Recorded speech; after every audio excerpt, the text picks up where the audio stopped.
Welcome to Movies Your Life. I'm your host, Nathan Chandler. It's a new year, which means new beginnings and new movies.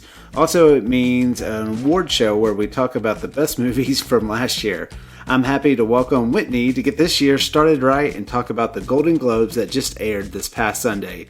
First off, how are you, Whitney? I'm great. How are you? Great. You excited about 2024? I am, because I love odd numbers.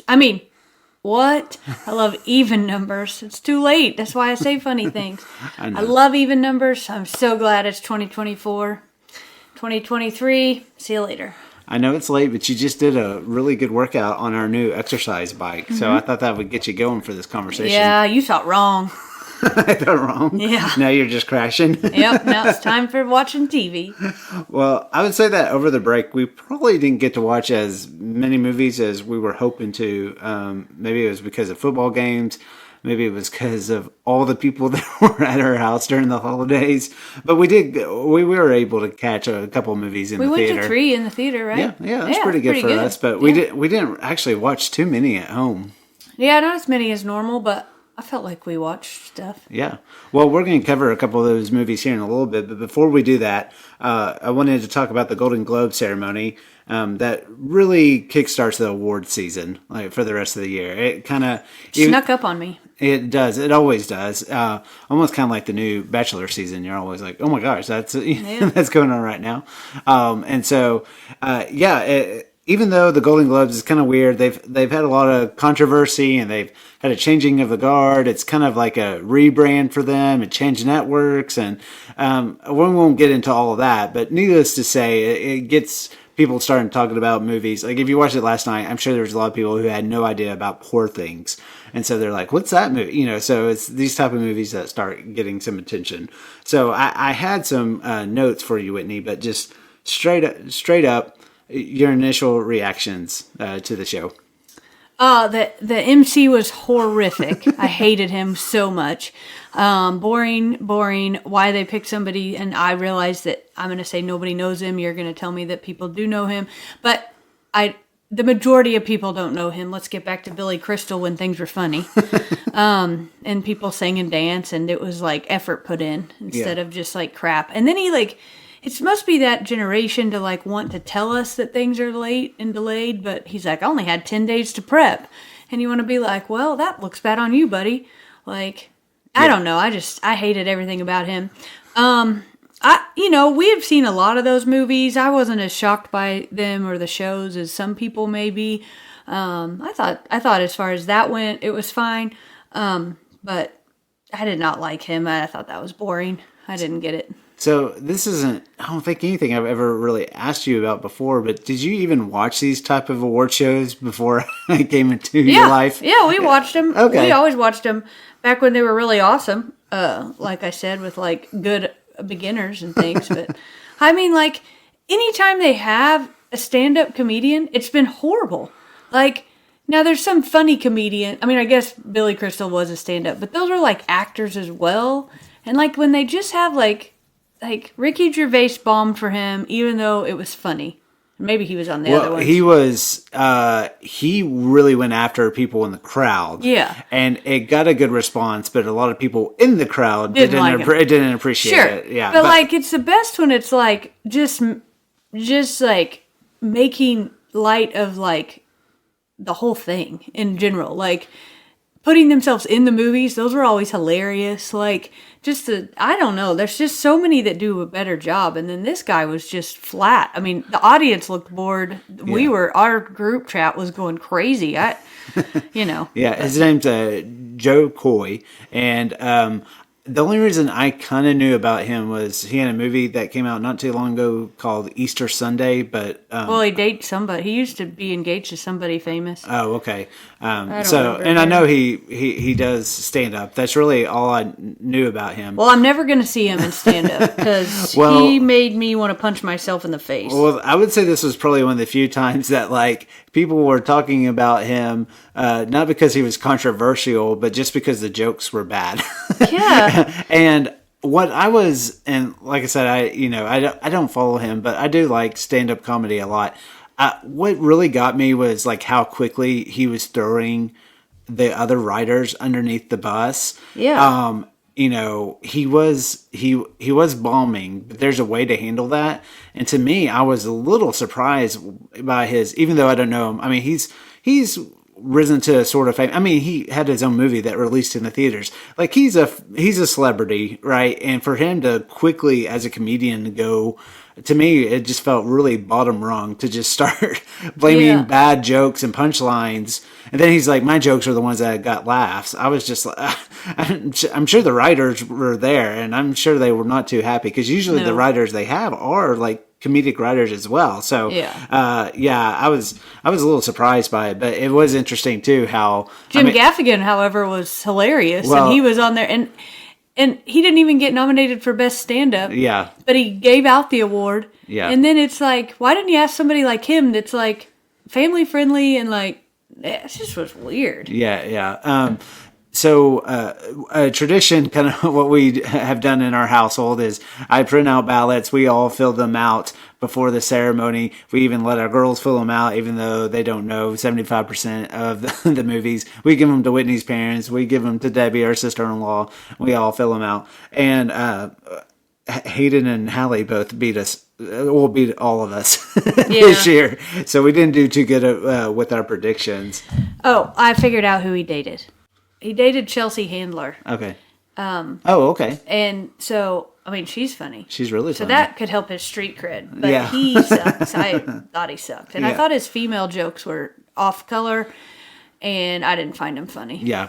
Well, I do think a standout from the show itself, I really thought, I would say not all the presenters worked, but I thought for the most part, a lot of the pairs that came out were very memorable, even though maybe some did or didn't work. But Kerry Russell and Ray Romano, their funny. Whole like truth bit was really funny. Of course, Kristen Wiig and Will Ferrell. Yeah, that was great. Their dancing was just perfect. Yeah, and when that was happening, I kind of wondered. Those two could have hosted. Yeah, why don't we get these two to host a show? You know why? It's because they could pay him B level prices. God, he was terrible. And Matt Damon and Ben Affleck. I thought they were going to be really funny as friends, and they didn't even do anything. They just made them completely cardboard. Yeah, what was that about? I don't know. Maybe they didn't want to pay for them. Did they pay those presenters? You know, that's a good question. I don't know. It's interesting. But like when the voice actors from Spider-Man Across the Spider-Verse, that whole like, you know, the writers bit, you know. Yeah. So there were some moments that I never thought I'd see. One, Kevin Costner and America Ferrera together on stage. Yeah. But and she was doing her best to save the whole segment. He was tired. It was late at night. It's like how you do that to me. That's the face he had on. Yeah. So besides the presenters, I mean, a big night for the movie Oppenheimer, for sure. Yeah. Like early on, we kind of got a sense of like, oh, this is going to be their night. Yeah. Was it warranted? Yes, I do, for sure. It's I didn't see it. I can't speak to it. But I mean, everybody that kind of won, I mean, Christopher Nolan as director, all that, yeah, very good. But even, I think Emily Blunt was even slated to win, and she didn't actually, but Robert Downey Jr., you know, his award and all that kind of stuff. So I thought it was a little interesting, you know, momentum is going to go Oppenheimer's way.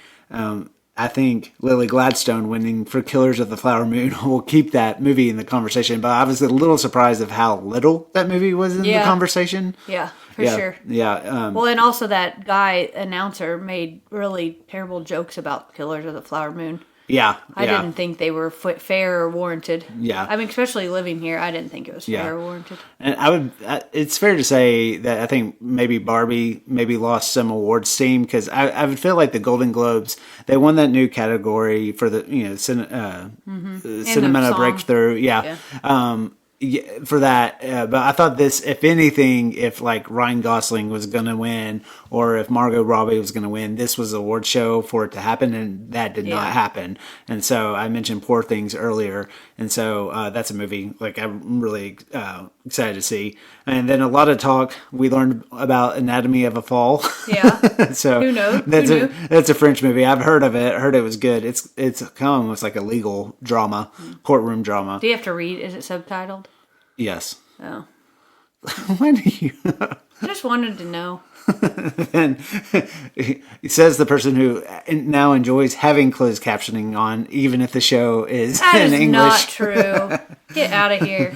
And then we've been wanting to see it for a long time. We have Peacock; it's streaming there now. But a big night for the holdovers. Yeah, I want to see it. You know, people didn't act like it was as good as I thought it was going to be. Yeah. And so I held off seeing it, but Yeah, we really we need to watch it and become the. I mean, because whatever we say goes, right? You know. Sure. Yeah. And so TV wise, Succession, big night for them.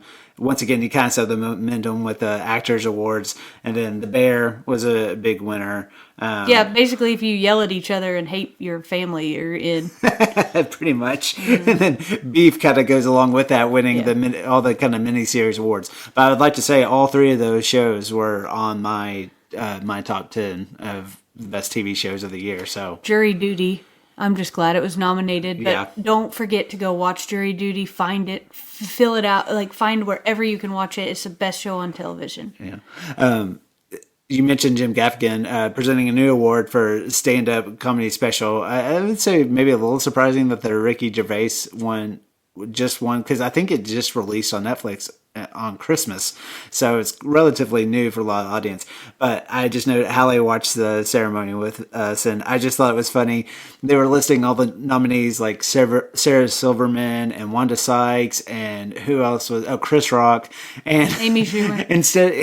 Instead of recognizing who they were in their faces, she was like, "Wait, is that the voice from Madagascar? Is that the voice from?" She was like, "Why are they all voices?" Yeah, It's real funny. yeah. And I was like, they were all famous for doing stand up first. It was just, I thought, a really funny moment. But, well, did the ceremony make you want to see any of the movies you didn't know about? I guess well, the Holdovers. I want Yeah. to see the Holdovers. Maybe I'd see Oppenheimer from home, where I can pause it and go to the bathroom and do it on 4 nights instead of 1. Yeah. I already saw Killers of the Flower Moon. But no. Was there any others I was supposed to want to see? No, I was just curious. So, are you still willing to see Oppenheimer, even though there's some black and white film that goes Oh, into no, it? I'm out. I didn't know. So, well, I thought overall it wasn't like the worst ceremony. I thought it might have had a chance being on a new network that it would feel completely different. It really didn't, but there was a lot of star power in the room Yeah, for sure. There was. Yeah. Taylor Swift. I thought that, I actually, when we first saw that scene, we just thought that she didn't hear him. Yeah. But I assume all those actors that know that the joke's about to be about them and the Yeah. camera's on them. Yeah. But, because her take a sip didn't look like intentional. It almost just looked like she couldn't hear him.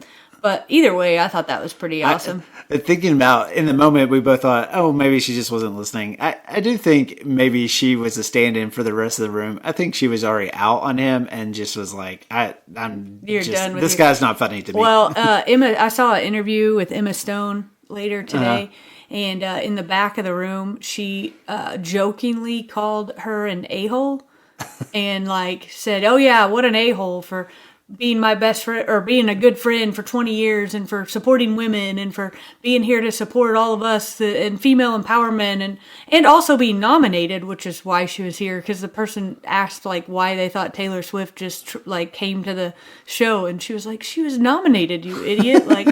But basically just stood up for her in the back. I thought that was funny. Yeah, that is funny. And I want to give a shout out to Jennifer Lawrence, who I thought was hilarious as they cut to the actors saying them. And she was mouthing the words, "If I don't win, I'm getting out of here." I Yeah. loved it. But then when Emma Stone did win, she just, how excited she was. So Yeah. I thought that was a neat moment.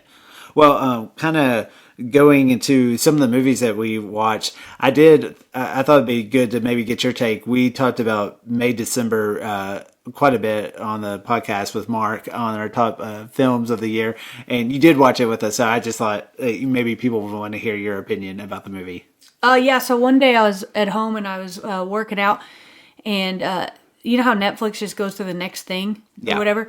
It just started, but I was doing a workout, so I couldn't stop it, and I was all I could think was, Nathan's going to walk in and think, why is Whitney watching this made for TV special. Like, this is just so stupid. Like, I wasn't listening to it. I couldn't hear it. I had like my book in, but just the way it looked and the way it sounded. The music like, cues, yeah. I just thought, this is so weird. I can't believe this is just playing. Well, then I like showered and like, I never turned it off. I was just on and when, and he was like, who watched my movie? And so then we rewatched it, but I had seen parts in it. I realize it's supposed to look like that and that's the style, but it's pretty off-putting that that's an award show winner. Yeah. But it is very fascinating, and it's left me lots to think about. So I would go watch it. Yeah, it's a movie. As much as I loved it, I would be hesitant to just suggest it to anybody. Would you agree with that? You have to be. You got to have. It's weird. I mean, it's super weird, and there's people I don't think should watch it. But that was. I really liked the performances in there, and actually, Charles Melton. Who's in it, that was the one that really stood out to me. But last night was kind of a little like signal to me, like I think it'll get recognized maybe in the Oscars, but I don't think it's going to win anything. But no, probably because it looks like a B-rated movie. yeah, it's a different even though movie. It was good while they were on there. I did like it. Yeah. You should watch it if you like movies and you're into that sort of thing. Heady, kind of, yeah. It's got a dark comedy sense to it a little bit. So for sure. Yeah. Well, one of the first movies that we got to see in the theater was Anyone But You, directed by Will Gluck. And so I would say kind of like a throwback to... I mean, it definitely felt like a throwback to the romantic comedies that we've been covering on this list a little bit, but it didn't meet the bar of that either. Right. So I liked it as a date night, but it didn't meet that bar. Yeah. So if you're not familiar, after an amazing first date, Bea and Ben's fiery attraction turns ice cold until they find themselves unexpectedly reunited at a destination wedding in Australia. So they do what any two mature adults would do: pretend to be a couple. I mean, everybody's been in that situation, right? Have you? No. Oh, I was like, it's being sarcastic. Oh, I get it. Yeah, but the two leads here are Sydney Sweeney. But yeah, we should stop doing this at night. You're being mean to me. I'm not funny at night. I mean, if this is in the morning, I'd be a riot. Yeah, I know. When are we going to do this in the morning? You would be terrible at it in the morning. I probably would. Yeah. But you'd probably like that. I'd just ask you questions. You get to do all the talking. Yeah, that would be great. But this movie stars Glenn Powell and Sydney Sweeney. I liked him. Yeah, did you like the chemistry between them? Sure. She wasn't my favorite. Yeah. She's like kind of bleh. I was trying to pinpoint it. I did feel so in this movie, for lack of better terms, for a lot of the time they like hate each other, right? And they're supposed to pretend, that they are a couple. And those moments that were supposed to be really funny of them like dogging each other and being mean to each other just felt really weird. But I actually thought the chemistry between them when they finally start liking each other, I actually felt that. I thought that was good. But it was a movie that we enjoyed. We had the opportunity to go in the afternoon, like the day after Popcorn break. was delicious. My seat was warm and my feet were up. It was great. Yeah, and so we enjoyed just watching it and seeing it. I like that a movie like this was in the theater. I don't, especially the way prices are now. I don't think I could, tell somebody to just go out and see it, but we enjoyed it. But definitely, once it's available to rent or stream, like a nice little, it was fun. It was really pretty. I mentioned Mark already, but he made a comment when I posted the review of it of like, something like, how are these movies, being generated by AI? And I laughed because I was like, yeah, this movie kind of feels like that. It was like, it's kind of like a plug and play type of thing for the genre, but sure. Yeah. So the second movie, I'll go through it really fast because you didn't watch it with me. But I watched Saltburn, which is on Prime Video now, streaming now. And it's by the director Emerald Fennell, who she directed Promising Young Woman. Do you remember that movie that we watched together? Mm-hmm. Yeah. Didn't we watch that like after your knee surgery or something like that? I don't know, but I liked it. Yeah. And so anyway, it kind of has that vibe, kind of a dark comedy, but it stars Barry Keoghan, who essentially they're at Oxford. He's at Oxford, and he just falls in love, kind of obsessed with this other student who's played by Jacob Elordi. Are you familiar with him? So he's definitely like, what's the young generation? Gen Z? Is there one before that? Yeah, sure. But like he's I think It's not Gen Z. There's another one, but it's fine. Yeah. The young But he was in the apparently in the Kissing Booth series. He played Elvis in Priscilla, a movie that just came out. But he's one that, like, he's about to host Saturday Night Live. But when you see him, you kind of like, oh yeah, he's kind of like the next big thing. So this character Barry Keoghan plays, his name is Oliver, but he quickly finds himself drawn into this world of Felix because he comes from this like aristocratic family, and Felix invites him to go to Saltburn during the summer, and Oliver meets this family, and it just becomes like, it's just bizarre. It's kind of a little bit, I really like, I mean, the shots in it are beautiful. I think it's a really good kind of analysis of like what we would do to achieve wealth, or like, but it's almost kind of like, yeah, you think you want to be rich and do these things, but when you see this family, they're just weird and in their own world. But it's definitely a movie that if you watch it, it really, you either fall in the camp of loving it or hating it. This is not a movie I would suggest just to anybody. I would suggest it to your parents, but I would almost be a little hesitant to let them watch it. But anyway, that's one. I think definitely if you're open-minded to some weirdness, maybe that one you should check out. I didn't see it. You didn't, no. So if you like me, don't see it. Like if you're like me. Yeah. So the other movie I was going to touch on, we saw this the day after Christmas, all as a family, and we went and saw Wonka, directed by Paul King. So I don't think I really have to give a synopsis of Wonka, but it's essentially a prequel to the character. Very much a family film, very much a musical. I loved it. You loved it. Yeah. Yeah. I loved it. Yeah. I was surprised that, I don't know, I wasn't paying attention, that I didn't know it was just a prequel. I thought it was going to be more of the other story, but I liked how they weaved like why the other story happened within the prequel. Like lots of the different parts, and the parts that he, like the types of candies he made were because of that prequel. Mm-hmm. I just thought it was great. I liked him as Wonka. Yeah. Timothy Chalamet. Yeah, I was happy. I just thought it was great. Yeah. And we all liked it. I mean, so Hayden, who sometimes has a little hard time sticking with movies, she was thoroughly in. And danced and sang. Yeah. Hallie liked it. Your parents liked it. And so, I thought the music was pretty good. It hit right as far as the kind of over the top characters in it for sure. My heart still very much belongs to the original. I don't know. I mean, there's some references, but these are two very, very different movies. But I did enjoy how they even utilized pure imagination at the end of this movie to kind of tie it. And the song worked. It just wasn't just a grab, just of like, because you know the song. So yeah. What'd you think about Timothy Chalamet as a singer? I liked it. You did? Yeah. I thought he was good. I didn't think he was just amazing, but yeah. He was making out with a Jenner last night. I forgot which one. A Jenner. Kylie, one of them. Yeah. So yeah, Hadley's. We really enjoyed that movie. A lot of my friends who've gone and seen it really enjoyed it. And then we actually saw another musical, a very different musical, The Color Purple. What was your thoughts about that? I really liked it. I keep going back to it. So at the very beginning of The Color Purple, though, and this isn't like giving anything away, but the first 10 minutes, I wasn't there. I don't know if they did something wrong or I just couldn't get there. But the first 10 minutes, I was very concerned about.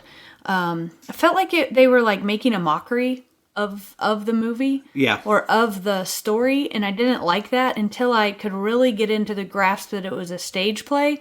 And once I got into this like stage play feel, and like that it was a musical and they were setting scenes all the time, I could like relax into that, and then I thoroughly enjoyed it.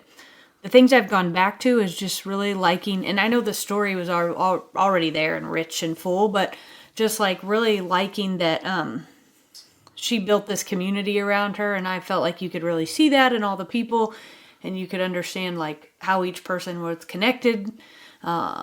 Anyway, those are the thoughts I keep going back to. Yeah. But I thought it was really pretty. It made me want to actually see the musical, where before I'd be like, why would somebody want to go see?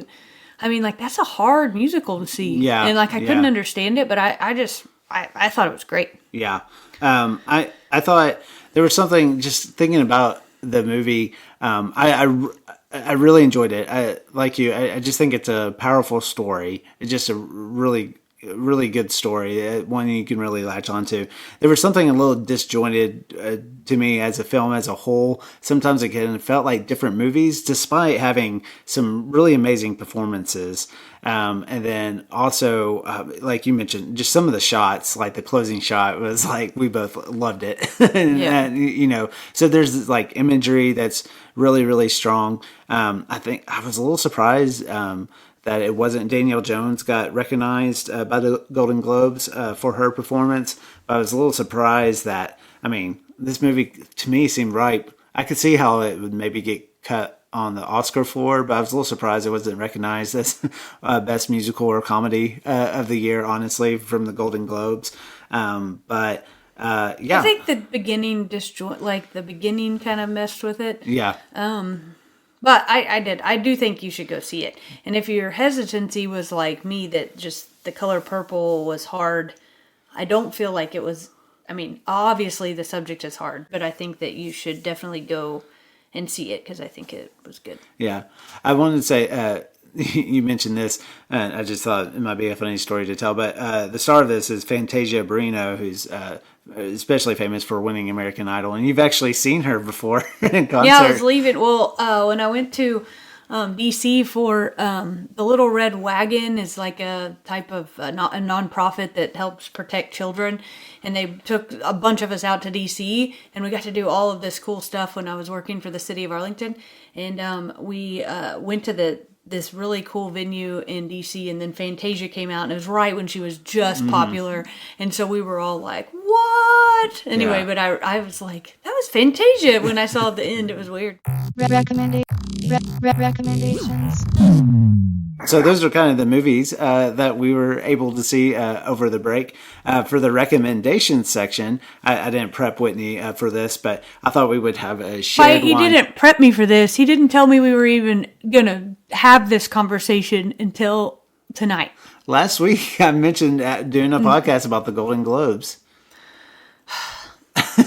So I didn't even know the Golden Globes were on last night. anyway, so I thought, I don't think you'll have any arguments to this being like a shared recommendation section, but I have my own. You have your own? Yeah. Okay, go ahead. Okay. I just finished listening to Thank You for Listening, which is kind of funny. Thank You for Listening by Julia Whalen on my Books on Tape that I love so much. Yeah. And I really liked it. But what I really liked about it was all about audiobook narrators, basically, and all the prep that they do. And so I think I'm going to listen to audiobooks in a totally different manner. But it was fictional. It was not about that. It wasn't like about the study of how to do audiobooks. But it was all about that, and I really liked it. Yeah. Okay. And good. I'd like it to be a movie. Okay. And then we could cover it as a rom-com. Okay. That is all. Exciting times. That's a good title. That would be a great title for a podcast. Yeah. Thank you for listening. Yep. Probably is. Good recommendation. So my recommendation is a TV series we actually got to finish up over the break, and that is Calling from Accounts. Oh, yeah. I want that to be mine, too. I know, that's why I'm saying it's shared. Okay, and it's good. And then you just had to have your own. That's true. Yeah. But I liked it, too. Yeah. Maybe Saltburn is mine, since you just fell asleep as I was talking about that. Yeah, that was boring. Calling from Accounts is a wonderful show, and I know a lot of you aren't going to have whatever you're supposed to watch it on Peacock. It's on Paramount Plus. Paramount Plus, but it's very good, and you should go figure out how to watch it. And I loved it a lot. Yep. So basically, it's an import from Australia.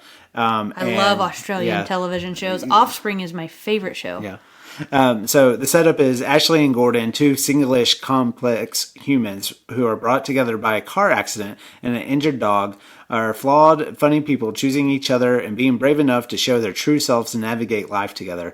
That makes it maybe sound a little sweeter than it is, but it is a sweet movie, but we really connect to their... It's a TV show. Oh, sorry, TV show.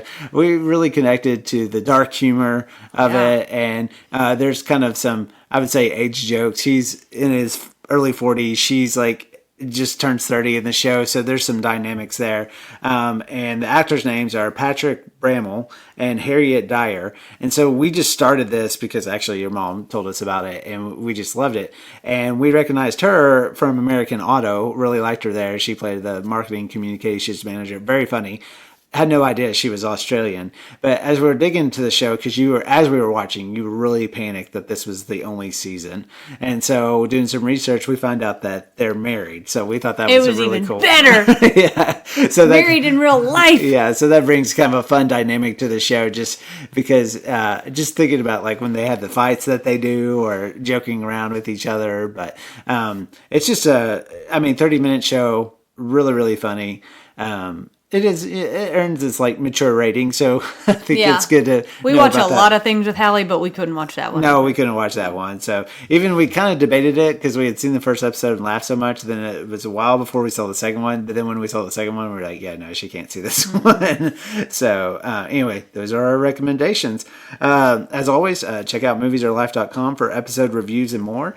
If you love this podcast, please take a moment to rate and review it. This really helps us with finding new listeners. Also, please consider supporting our podcast. There's a donate link both in this episode's description and on the homepage of our website. No donation is too big or too small. The support you offer goes a long way in helping us continue producing the content you love.